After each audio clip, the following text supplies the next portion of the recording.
Hey guys, so this is Zara for Trans Youth.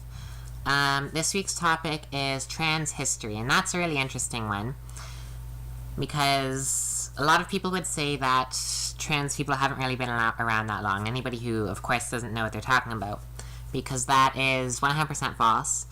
I would guess that that there have been people who did not identify with their birth gender as long as there have been people.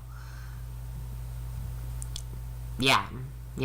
And there's proof of that throughout history. Various religions have what's the word I want to use?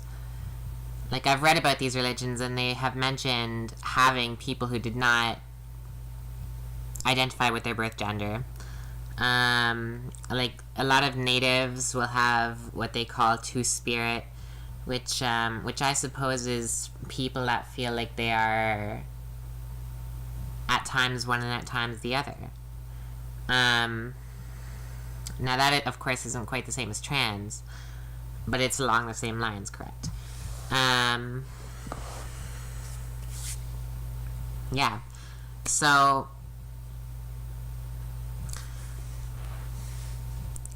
there have pretty much always been trans people, and it's really only recently that we have been so out there. And when I say recently, I mean in the last,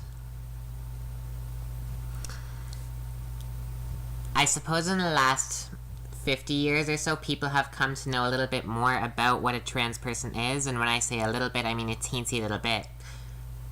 But in the last maybe 10, 15 years or so, we've really been coming out more. And even more recent than that, I would have to say, people have been comfortable enough to really admit to themselves who they are, and there's not a rise in trans people, but more people who feel comfortable being themselves. It's hard to word these things, because most of society has always looked down on it, and things like it, of course.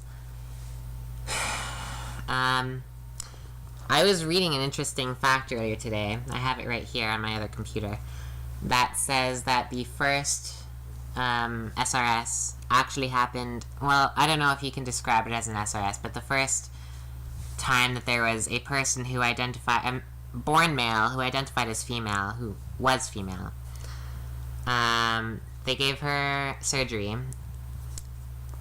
You can't really call it SRS because I don't think they replaced it with a vagina, but they removed the penis and implanted ovaries. And then they had to do another surgery when the ovaries were rejected by her body. And that was in 1930. So that was almost 100 years ago. Well, I mean, not quite almost, but getting near the 100-year mark. Now, the first real person, what's her name? Christine Jorgensen. When was she? It was either in the late 50s or early 60s, something like that, that she had SRS, and she was the first person that was not in the public eye, but was really, like, exposed about being a trans woman and having the SRS and everything. Somebody I've always kind of sort of admired is somebody named Candy Darling, who was, I guess you could say, a muse for Andy Warhol, who is an awesome artist, as I'm sure you know. Because she was around back, of course, when Andy was doing his thing. And back then, there was not a huge community for it, you know? Yeah.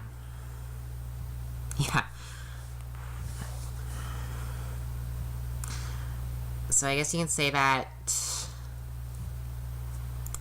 we're really coming into our own now. It's taken us all this time, and there have been points throughout history where it was more accepted, it was less accepted by this group of people. But now, in our society, anyway, it's slowly starting to rise. And that, of course, is wonderful. This was a difficult video for me to do, but I hope you understand the point I'm trying to make. Yeah, so this is Zara for Trans Youth. You guys know the drill. Comment, subscribe, all that fun stuff. And yeah, love you guys. And this week's topic is about music. Basically, what kind of music do I like? How have my perceptions of music changed since transition? Gender stereotypes in music and things like that.